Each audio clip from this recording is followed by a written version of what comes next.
In your first job, you can feel like a fish out of water, confused, lost, and unsure of how to proceed. You don't have any connections or networks yet because you've just got a foot in the door. At this juncture, finding a mentor can dramatically change your career trajectory. Research suggests that just having a mentor can improve your performance at work, but having a strong relationship with your mentor can directly result in promotions and raises. But the truth is, nobody really wants more mentees.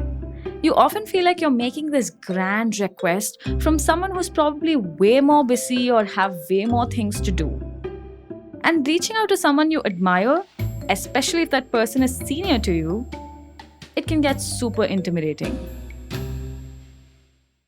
Welcome to season 1 of the first 2 years, where we'll be discussing all the firsts you'll be encountering in the world of work. In this season so far, we have learned how to turn a job that you have into a job that you want. We have learned how to decode therapy speak at work. We've also learned how to quit consciously if the job you're at is not salvageable. And that brings us to where we are now, episode 4. In this episode, we're going to learn a lot about how to find a mentor to best help you and your career and get that accelerated growth you're looking for. This is the first 2 years. I'm Akshay Chandrasekharan, and this is the show where we ask and answer the toughest questions around work every Tuesday.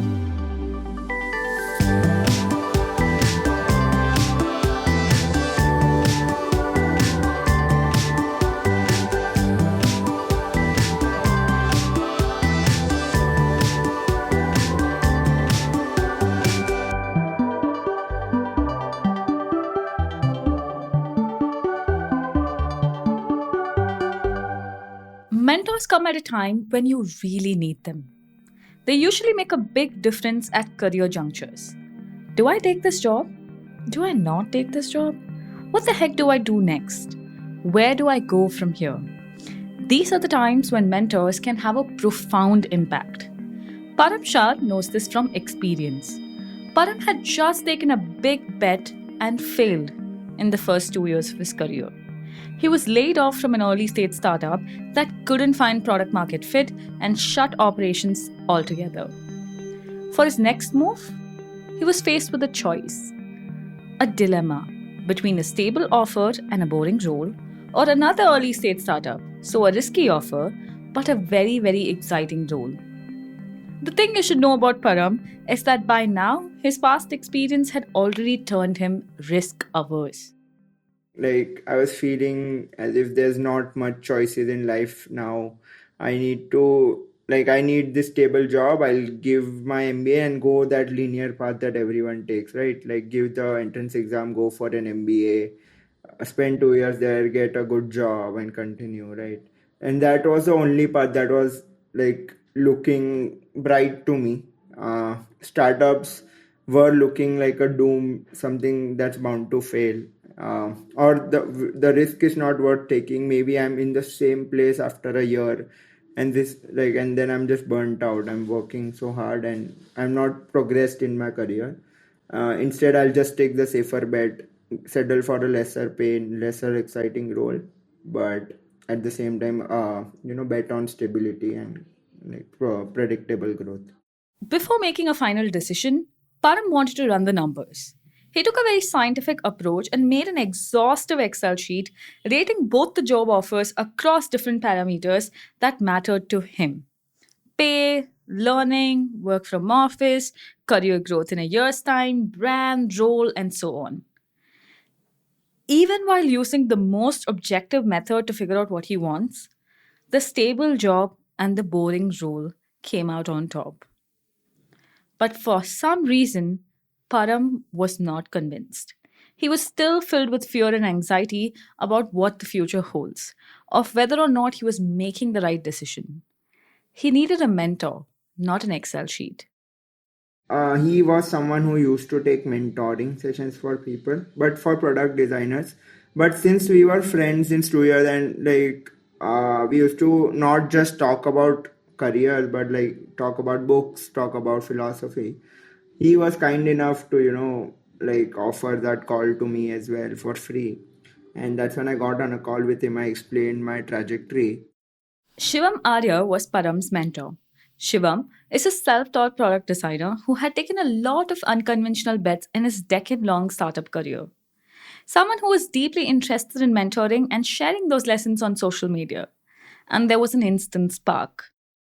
And he was like, rational thinking is great till a point, right? It shouldn't be the basis to form your decision. It should be the starting point for your decision. Once you get rational things out of the way, go with your gut. Once you've evaluated all the numbers, evaluated everything, and checked for all the possible failures, and then just reflect on how you feel about each of the opportunity, and then just go with your gut. Param's mentor reminded him of an even more advanced tool than an Excel sheet: the human intuition. Intuition is not a replacement for rational thought, of course, but it definitely has a place in decision making. As a supporting tool for making hard choices, something you develop and nurture and rely on over the years. After you heard him say what he said, right? Like, because until that point in time, you were leaning more towards the stable job and probably the past experiences, everything was making you gravitate towards it. Your Excel sheet also was now telling you that this is the right thing to do objectively. And when he came back and told you, use your rationale as a starting point, but eventually you have to end up listening to your gut and stuff, like, what did that make you feel?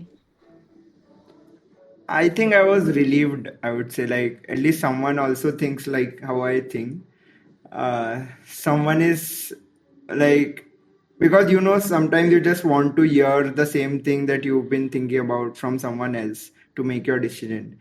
And that's exactly what happened. Like, I wanted someone to have faith, like restore faith in me about me doing the crazy thing again.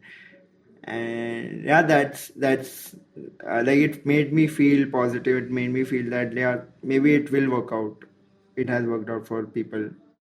Param's mentor didn't tell him to go down a certain path, but showed up for him to help him figure out the path he wants to go down. Param joined the early stage company as its first ever employee. And it's been 15 months since, a huge risk, but it's paid off. He says he's been building something he's passionate about and is getting to learn a lot. Param benefited from an ideal mentoring experience. But research suggests that a bad mentoring relationship is far more detrimental than having no mentor at all. So, if mentors become controlling and somewhat manipulative, or mentees become entitled and lazy, you can experience negative effects. So, finding the right mentor, the right influence, and establishing healthy dynamics is super, super important. When you're looking for a mentor, you should not look for Sachin, you should look for Dravid. Sairam Krishnan heads marketing at Atomic Work, a startup attempting to reimagine the way employees work. He writes a popular newsletter, the CMO Journal, and is someone who is very interested in mentoring early career folks. I bring cricket into everything. I'm culturally very Indian. Cricket is my way of thinking about the world. Sachin is a genius, right? Sachin can play shots that none of us can even comprehend playing. But then he cannot come and teach you because a genius does not know how he did it. He already knows that he can do it, right? And so basically, the innate nature of it means that it cannot be taught. Which is why I say, like, when you're looking for a mentor, look for your Dravid, don't look for your Sachin. Sachin is great to watch and all of that. I can learn nothing from him. But Dravid, I can watch, and I can, like, when there's a certain kind of Dravid innings, right? It's that he's not just fighting the conditions, he's not just fighting the fast bowlers, he's fighting himself, right? And you can see the sweat, you can see and that is what it can teach you, right? The fact that sometimes you have to, like, go within, find that sort of, like, resilience to stay out there in, like, 40-degree heat and figure out a way to make runs. So that's the person who can teach me where is he drawing all that resilience from, right? That's what you're looking for as a mentee. If I'm asking Rahul Dravid, that's what I'm looking for. What is the source of that what is the source of that steel? In ancient Greece, They always separated exceptional artists into two categories: having a genius and being a genius. Being a genius is somewhat innate, someone born with a special gift. But having a genius means someone who has a talent for something and has nurtured it over a period of time and has gotten really, really good at it. So when you're going after a mentor, look for someone who has a genius and not someone who is a genius. Because research, once again, suggests that highly successful performers often have difficulty in understanding why someone might be struggling with a task that comes so easy to them. If they have a natural talent for something, they often find it difficult to unpack it. And if it is someone more experienced and way ahead of you in their career, some of your questions and problems are quite removed from their reality. They may have simply forgotten the basics. They might struggle to articulate something that is second nature because they've been doing it for so long. So, when you're looking for a mentor, once again, you're looking for a committed teacher, not an exceptional performer. Someone who's willing to invest the time and energy to see you grow. Someone who can put the protege's needs, your needs, ahead of their own. Sai has had the privilege of finding a mentor like that. Well, there was one year when I really had this like idea of starting up. And I had just come out from Freshworks, and I was like, okay, this is this idea. I'm gonna build it. I know how to build this. Here's the product, and so on. And then, like when I sat down with my mentor, I told what I was thinking to him. I presented it to him. I had made a deck, all of that, and he sort of slowed me down and asked me a bunch of questions. In a Bangalore coffee shop. Then I realized that I wasn't ready. Right. So he didn't tell me I wasn't ready. He basically made sure that I understood that I wasn't ready myself. Right. So like that is what I mean by actual mentorship, because people who actually care should help you make decisions and should see what you're unwilling to, and should make you see what you're unwilling to see sometimes. That sort of like relationship is what you should aim for. Okay, I'm going to take you back to that Bangalore cafe for a moment. I just want to know, how did you react when he made you question, right, whether or not you're ready to start up? How did you react in the moment? Though my first reaction is always, like most people, very defensive. Like, why can't I do this? Why do you think I can't do this, and so on. But I think the fact that somebody you trust and somebody who wants the best for you, and wants you to win, right? It's not like this person is like stopping you from going and achieving your dreams. This person wants you to win. They are just convinced that you are not clear about exactly what you're attempting to do or what you're putting your foot in, or you could be way more successful in some other direction. So that perspective can only come from 5 or 10 years down the line. A good mentor asks you great questions. They don't give you answers, they give you perspective. Their goal is not to share lessons gained from their own personal experiences. Instead, it is about helping you crystallize lessons gained from your own experiences. And a big part of this relationship also involves giving and receiving tough feedback. That brings us to the next biggest misconception about mentoring, that it is a one-way relationship. You request someone you admire to be their mentee, they evaluate your profile and either accept or reject your request. A mentee, often someone young and less experienced, has nothing to offer. They are an empty vessel. It's almost as if the benefits to the mentee come at a cost to the mentor. Their time, energy, everything. But Sairam says, No, that's not true at all. especially in the field he works in, marketing, he truly benefits from mentoring. Marketing is very radically evolving all the time. There could be some new platform, some new tactic that none of us have thought of that could come up, and obviously, being in social media, marketing is also about social media a lot. Um, the cutting edge aspects of it generally, the younger people sort it out very quickly. They understand it much better. I now have 12 years in the industry, and by the standards of this industry, I am goners. I'm old. Basically, which means that there's a lot that even a mentee has to offer me. Mentors also grow in a good mentor mentee relationship. Research shows that leaders are engaged and effective at work if they're actively mentoring, because CEOs and leaders are insulated And mentoring gives them a glimpse lower into the organization, brings fresh insights, challenges standard ways of thinking, and sometimes even saves companies. Remember the Maggie crisis in 2015? When regulatory bodies raised concerns over the high lead and MSG content in Maggie? It was taken off the shelves. The makers of Maggie Nestle India lost over $60 million in revenue. They had to dispose more than 30,000 tons of Maggie products. Nestle was in a soup. When all of this was going down, Suresh Narayanan was brought in as the wartime CEO to handle this situation.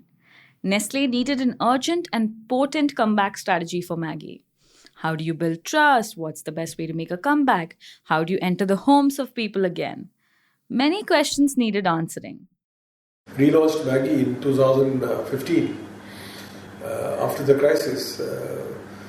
My first instinct was to launch in the trade. To go. That's the way I was being taught. Go to shops and give boxes of sweets and hug each other and launch the brand. Till a youngster, an assistant brand manager, he told me, "Sir, I have a slightly different idea." I said, "What is your idea?" He said, "Sir, let us launch it on Snapdeal." That time Snapdeal was big. So I said, "Why Snapdeal?" He said, "Sir, my generation, which is generation for Maggie, doesn't go to the shops anymore. We order online." The voice you just heard is of Suresh Narayanan's on the Hindu Business Line podcast. In case you don't already know, the Maggie's relaunch was a huge success. And 60,000 Maggie kits were sold out in 5 minutes on Snapdeal, and this was literally the first time the company was experimenting with e-commerce. But this was all because Suresh Narayanan, the Nestle India CEO, paid heed to an assistant brand manager in his team. And later in the podcast, he credits the formal reverse mentoring programs at Nestle for creating this sort of culture. Mentors also glean intangible benefits. They get a deep sense of fulfillment and joy from mentoring, and giving back can be very, very gratifying. I think it was mostly the background I come from. I come from a small town, no real technology background. I'm the first postgraduate from my family, all of that. And then when you come from a place like that and you've forged a career in technology, and people know you and all of that, I think the immediate thing is, who can I pull up? And this did not. This also came to me from my earlier bosses and people who I've worked with. There was always this idea of generosity that that you have to act with a certain sense of generosity towards the world, and mentorship is part of that. When you think of mentoring as a one-way relationship, it can cause emotional distance with your mentor. It takes you out of the driver's seat, renders you powerless, and it can feel like a transaction instead of what it actually is. A relationship built on trust and friendship over many, many years. You just don't have something to offer, you have everything to offer.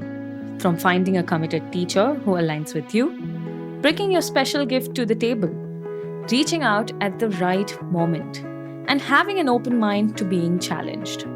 In this mentor-mentee relationship, you can be proactive about this whole process. I would say I've reached out to 100 people, maybe 10 reach out and 2 work out. So you have to overcome the fear of failure, and there's no failure as such, right? There's no downside. So you do reach out to multiple people, you try to have conversations with them. If you see even the startup ecosystem that's been built, say in Silicon Valley, or even what's been built in India, there's a lot of giving back without expecting anything, and great people do want to give back, right? So that more great people can join the race. Like, just take bets and let serendipity happen, and you'll make friends along the way. You can't have the outcome in mind always. You have to follow the process and then let luck take its turn. Thank you so much for listening. You can write to me with feedback at akshay@the-ken.com. The First 2 Years is produced from the newsroom of The Ken, India's first subscribers-only business news platform. This episode was written and hosted by me, Akshay Chandrasekharan, produced by Anushka Mukherjee, and audio engineering by Rajiv CN. Thank you for tuning in.